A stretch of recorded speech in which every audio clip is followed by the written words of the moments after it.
kisiskahteciwani. Just wanted to greet you all, and down here next to this beautiful river. And this is a river that, I've lived beside for most of my life. And it's just recently, I would say, in the last 20 years that I've really started to learn about this river and how much it has meant to our people over the years. And so now these days I spend as much time as I can beside it. And I really think that this river flows right through my heart. That's the way I see it. And so as much as I can, I bring people down here just so they can experience it and be beside it and start to think about what this river has to do with them and their lives. And I think it has a beautiful name that, I really like to share. And I think it's important for people who live here, who drink this water, to know this name, because it has a lot to do with imagination, I think. So we say kisiskahteciwani is one of the words that's part of the name. And that describes somebody who's walking swiftly.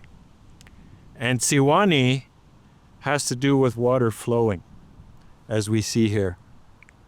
And then the last word is sipiy, which is a river. That's how we say river. So kisiskahteciwani sipiy is the proper name for this river. It's the river that flows at a swift walking pace.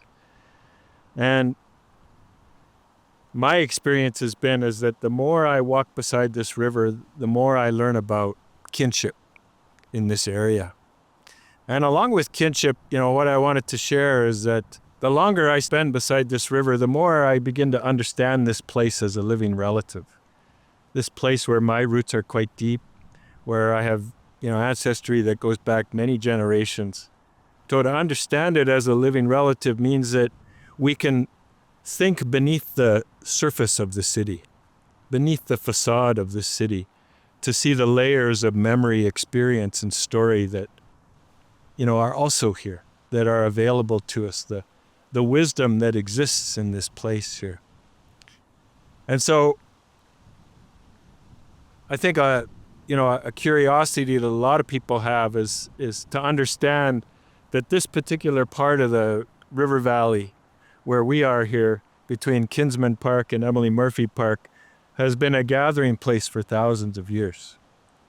And when we say gathering place, what that means to me is that this is a place, a major landmark, a big river in a big river valley. So a major landmark where people knew to gather, to come and trade, to do ceremonies together, and like I always like to say, do all the things that people all around the world like to do when they come together.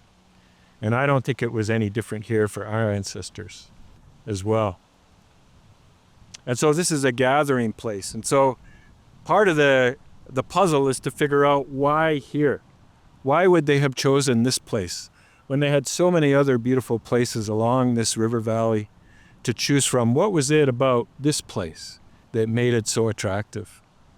And it's something that, I think we can only really speculate on, but I want to share just some of those ideas.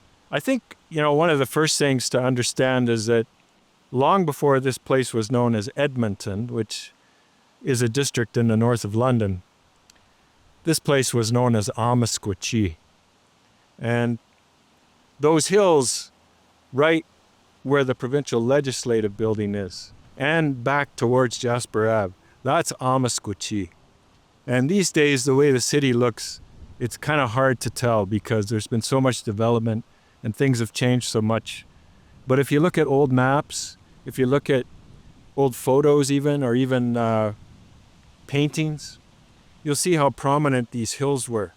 So those hills are known as Amiskwaci. Amisk, that's how we say beaver.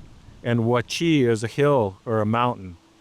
And so those are the Beaver Hills that we see right here. And so the way I've learned about this is that is Beaver Hills proper, right there. And when the fort was put up there in 1829, they began to refer to it as Amiskwaci Waskaiganik, which means Beaver Hills House.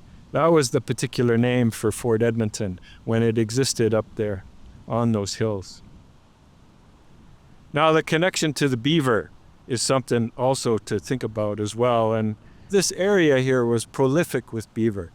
The stories that I've heard is that they controlled this landscape and were everywhere, all along these hills and throughout this area. And of course, they would travel the river and then branch off into other opportunities throughout the landscape. So, Amiskwachee is in reference to how important beaver were in this ecosystem here, how much they controlled this landscape, and how, prevalent they were. They prospered here in this area. And one thing I wanted to share is that over the years, that what I've learned is that beaver are also connected to tobacco. And we know that, tobacco is our most sacred medicine for indigenous people in this part of the world. Whenever you want to honor something sacred, tobacco comes first. And what I was taught is that those teachings come from beaver. And this is a beaver place here we are. So it's also a tobacco place. And part of what, I've learned is that traditionally, because tobacco has been grown around here for a really long time, traditionally, people used to find places where beaver were busy doing what they do in the spring. And they would clear off an area and they would plant the seeds there. And of course, let it grow and sort of looked after by the beaver over the summer, and then come back in the fall and harvest the leaves.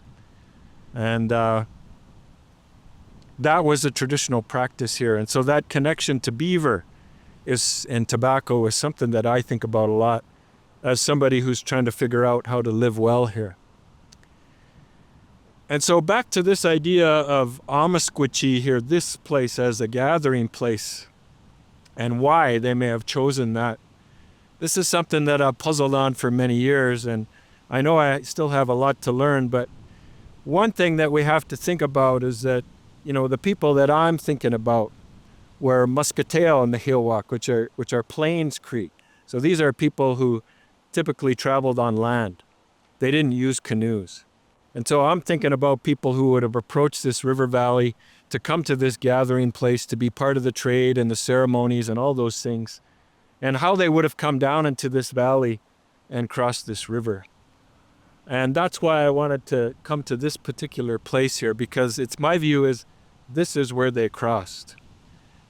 So in thinking, practically, because, they traveled with all their stuff, and young and old.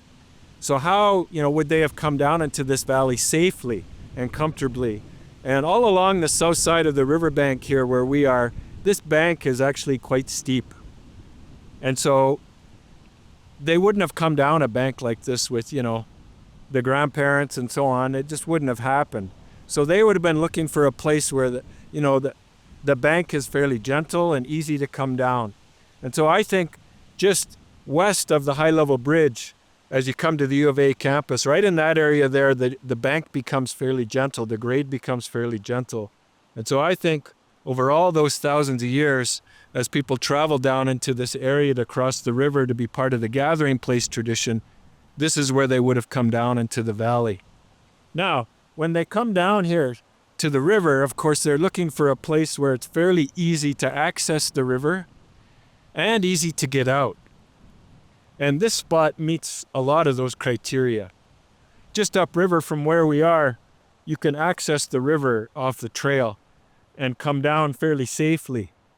And we can see right here, the river is fairly wide, which means in general the water level's down a little lower and it makes it easier to cross.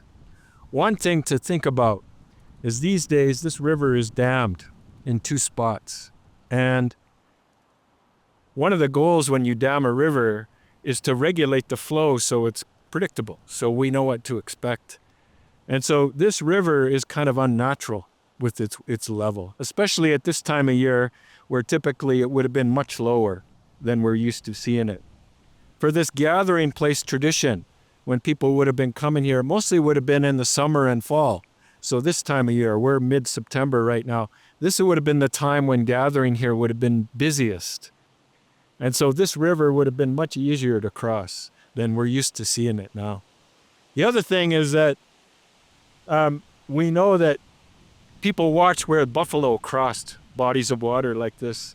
And so this is likely a buffalo crossing right here, which is where the people would have crossed. Now, another factor is that there is a shelf underneath the surface of the water right here that invites you to cross there. It's about waist deep out in the middle of the river right here. And it does get a little deeper on the other side, but of course they would have navigated that. But probably the main factor, one of the main factors that they decided to gather here is that over there, the north bank of the river here, is a perfect camping spot. In this prairie landscape where we are, there is not a better camping spot than that over there. It's nice and flat, easy access to the river, lots of wood, and for most of the year, it's much sunnier over there on that side. And there's a lot more berries typically. I've checked it out. So this is that crossing spot right here. And so, some people call this the Beaver Hills Complex. So that means we have the trail down here to the river valley. We have the crossing spot, camping area, the Beaver Hills, and on the other side of the hills, where the new bridge is, the north side of the new bridge, that's where most of the trading and the ceremonies took place over there. And there's also a burial ground and cemetery over there as well. So all of that is the story of what I know of why they chose this place to gather and why, we have such a big city here now. Some of the old people I know, they've said, we're not surprised that people have chosen to live here in such large numbers because this place attracts people to it. It has that ancient kind of connection. Amisquachi.